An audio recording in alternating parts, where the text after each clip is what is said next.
Sirius XM Mixtape North. It's your boy Frank Vinatra, and today in the studio with me, I have an accomplished individual, very accomplished for being under the age of 30. Say, I wish I had the same mindset when I was growing up too.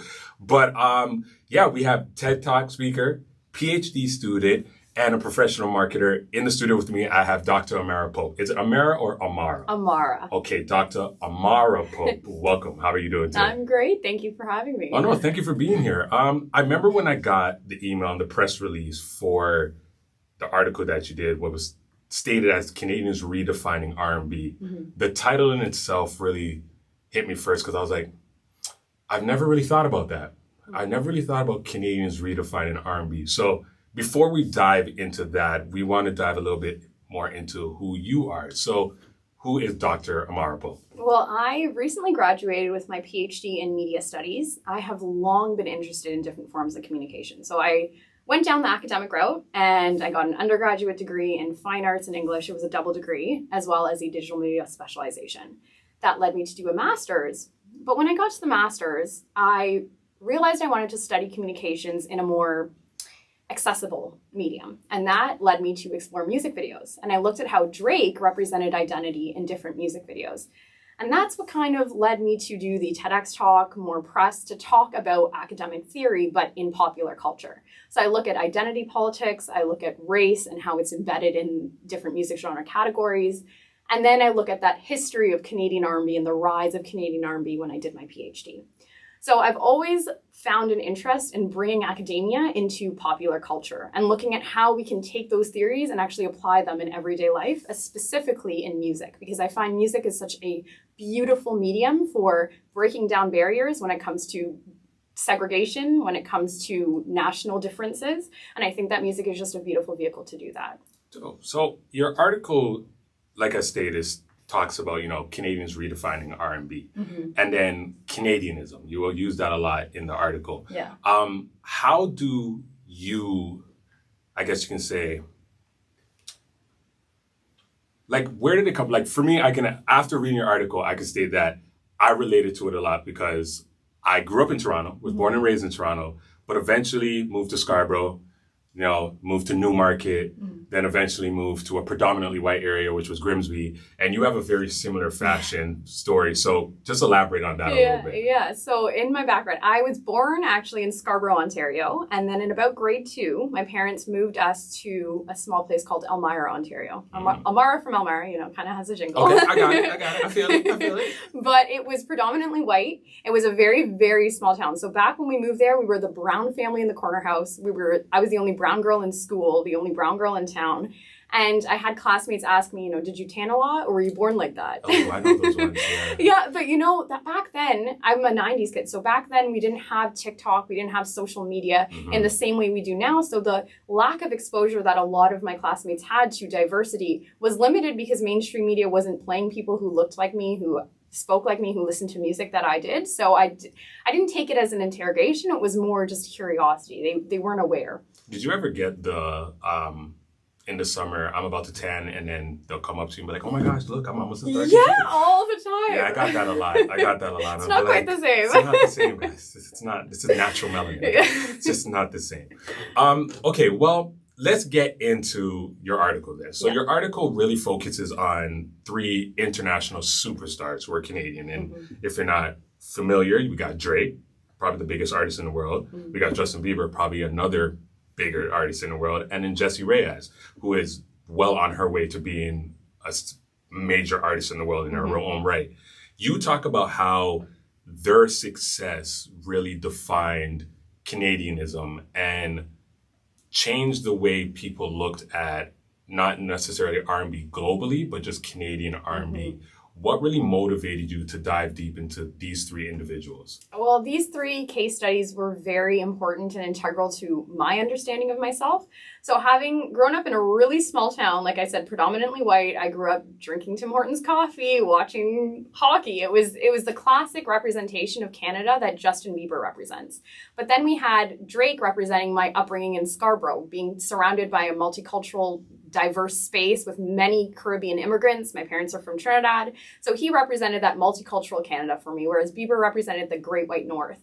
And then Jessie Reyez represented another narrative, the second generation Canadian Colombian woman. And she represented my struggles as a minority woman, also second generation, and in a way represents post-colonial Canada, where she's reflecting on racism as well as the progression that we're making to steps towards a more diverse space. So I said that all three represented different national narratives of Canada through their branding and through their presence in the music industry. Yeah, essentially, I feel like you state in your article, a lot of people, when they think Canadian, they think predominantly white. Mm-hmm. We have Toronto, which is probably one of the most diverse cities globally in the world.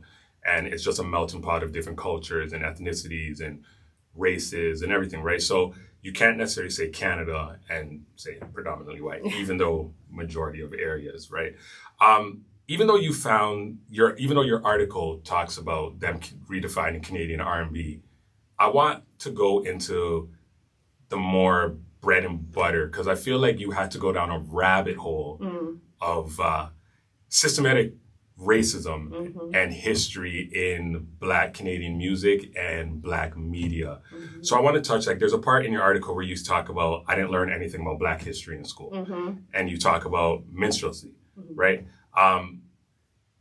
For myself, relatable. I didn't really learn much about Black history in school, and I feel like a lot of people don't. So why did you decide to start there as one of the points to dive into Canadians redefining R&B? Yeah, well, when I look at the history of Canadian R&B, I have to look at the representations of Black identities in music and how those representations of Black identities shaped music genre categories today. And found that began all the way back in minstrelsy, where we had Black and white performers creating negative stereotypes about Black identities in music, and how that then led to ideas of what Black identities are, Black lifestyles are, and then what Black music is. And that eventually led to the billboards, for example, being informed about how to classify music through ideas of Black singles or R&B music, which was heavily steeped in what they considered Black America.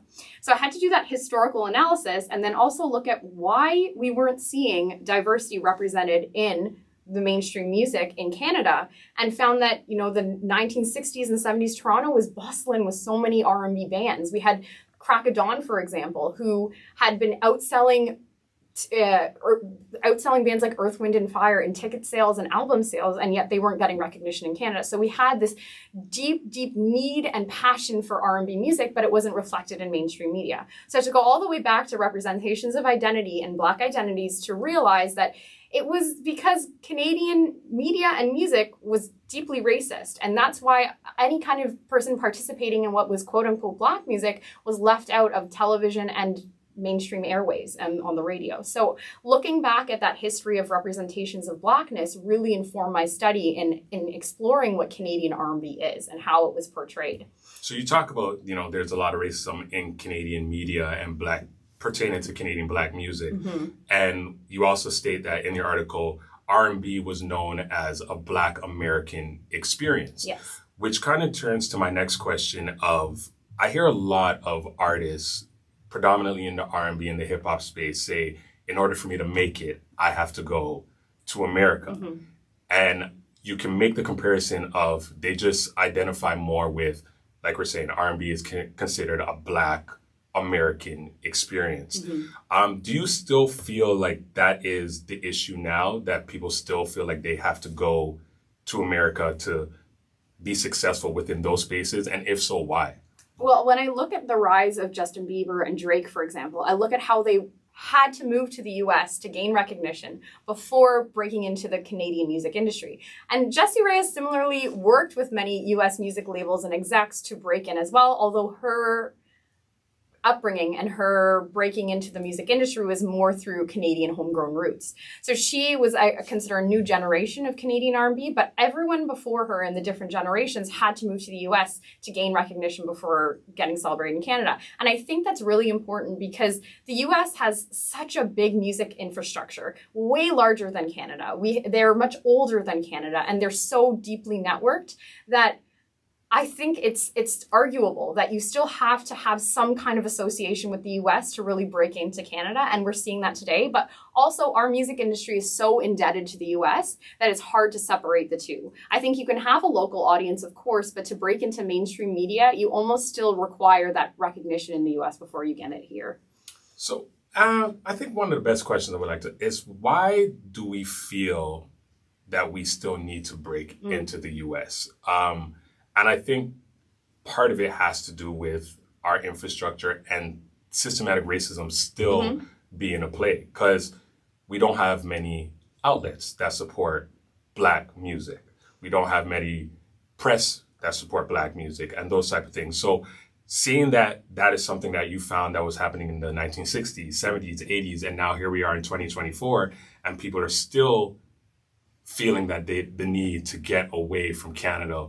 Why do you think there hasn't been a focus of establishing these, spaces, especially with one of the biggest artists being in the world, a biracial, he's a Black man, in the hip hop and R&B space? Well, when I look at that history, it broke my heart really to look at all these stories of artists from many, many generations describing how they had to claw their way into mainstream media. They lacked outlets here.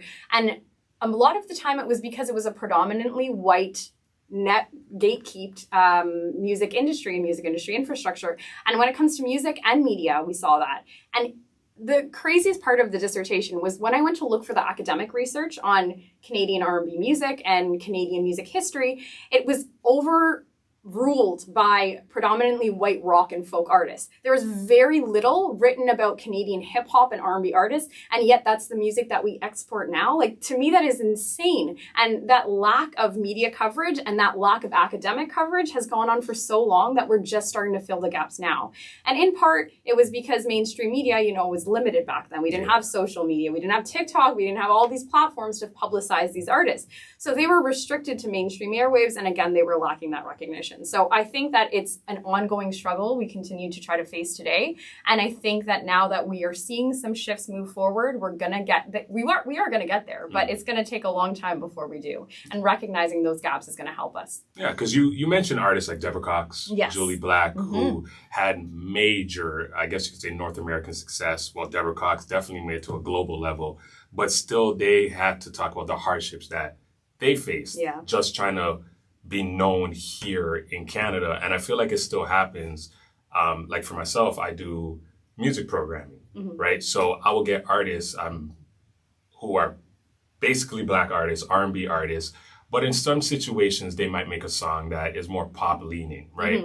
And I don't know why this occurs, but a lot of the times they will get pitched as, oh, you're still R&B and hip hop, even though you are transitioning into a different realm, right?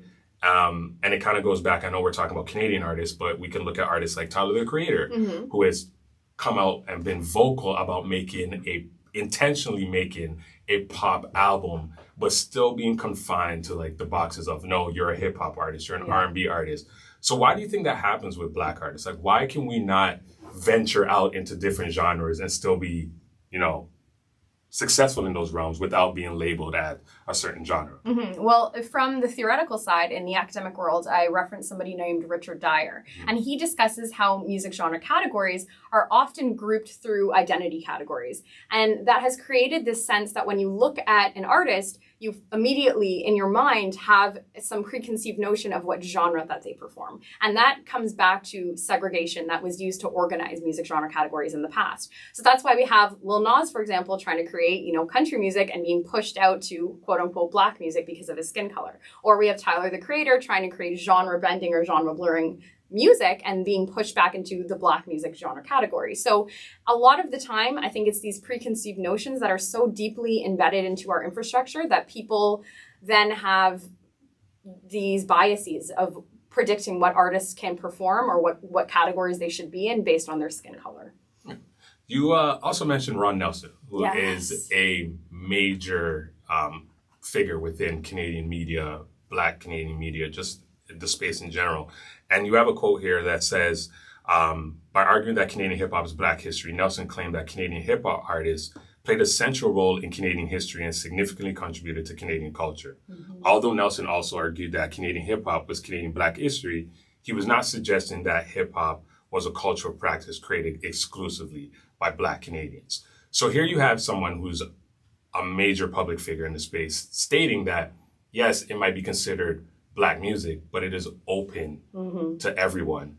Why can someone on this side say that, but the industry and the media outlets still confine it to, one race, ethnicity, color, or anything like that. Yeah, and that quote from Ron Nelson, it was so important because he was saying that on the Fantastic Voyage, came out of Ryerson University, 88.1 CKLM radio station, and he was stating, he said, quote, hip hop is Black history, and he says that when it comes to underrepresented voices, when it comes to expression of freedom, when it comes to fighting the power, when it comes to the underprivileged, that is what the lyrics of hip hop music does. And he goes on to say, hip hop music is the most political music there is out there. And he says that although, hip hop's associated with Black identities, he says that anyone can do it and everyone has the right to it. And he says that it's important to know that history of where it came from, but that should no longer separate or exclude certain identities from participating in the space. And I think having a Black central figure in the hip hop community be able to say something like that and say, and he spoke about Mastermind specifically. Yeah. And he said that Mastermind overcame a lot of barriers because he was brown skinned and, he was not in the white category, he wasn't in the Black category, but he still had a right and he overcame those barriers and became super successful in the hip hop music world. So I think that it's really important that he talks about where that history came from, but that does not limit certain identities from participating in the space. And when I talk about Justin Bieber, for example, it's very controversial because he's a white Canadian pop star, but he does participate in R&B, and his first songs that he created were in the R&B realm. He worked with Usher. I mean, that is the epitome of U.S. R&B music, right? So I think it's really important we try to take ourselves out of those preconceived notions, and it's still so deeply indebted. That's why we see artists struggling against the Grammys. Like Justin Bieber said, his album Changes should have been in the R&B category, down to the sonic styles, down to the lyrics and the instruments he used. But again, the Grammys keep pushing him into pop. So same thing with Drake. Drake said Hotline Bling was supposed to be pop, and he's pushed into Black music genre categories. So I think the infrastructure needs to be changed. The music industry execs need to reflect on what these preconceived notions are. And Republic Records in 2020 tried to pull the term urban from their verbiage because they were saying that it was so deeply indebted in racist connotations. And yet, it had been going on until 2020. That was not that long ago. So I think having those reflections and really seeing the connotations that these words have will really help us overcome these issues. So how do you see the media space now within Canada? Like, how do you see forward progression, positive change?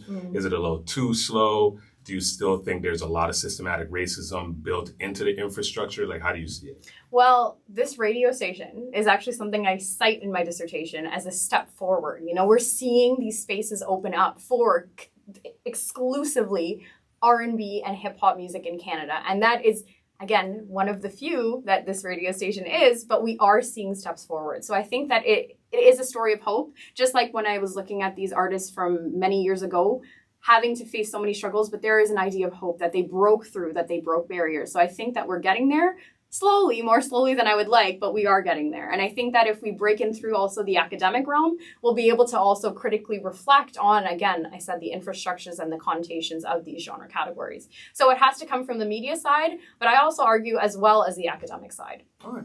So, well, we can literally talk about this topic, I think, for hours upon hours and dissect every realm, crook, and cranny of, the systematic racism that's been built, how R&B has shifted from artists like Deborah Cox and Julia Black having to struggle to now having artists like Drake breaking barriers down, but we're still breaking barriers each and every day. But what is next for you outside of this? Like, what would you continue to do? Are you going to continue to dive more into this topic and try to inform the public? Yeah, I'm diving into a lot of public speaking opportunities, corporate and academic, because again, I think that if we just reflect on the idea of diversity, why diverse representation matters, whether it's in a boardroom or it's just in our classrooms today, I think it's really important. So I'm going to continue doing public speaking, but I also hope one day to become a prof in the Canadian university realm and just be able to deliver, again, this missing history of Canadian R&B that I just keep fighting for. Oh, what school? Honestly, I have a few. I would love to work locally, like Laurier or University of Waterloo, just because it's close to home. But hey, if U of T wants to take me, take me. Well, you're right there, U of T. You know, if you're looking for a new prof and a new curriculum, Amara Pope is here. Thank you very much for coming through and, you know, just sitting down and having this conversation. I mean, informing people on a lot of history that I think is brushed under the rug and just not, a lot of people know about. So appreciate you diving into this topic and informing the world. Like that, it's your boy Frank Vernaccia, Mixtape North, Sirius XM, Dr. Amara Pope. Thank you again, and we are out. Thank you. Boom. Just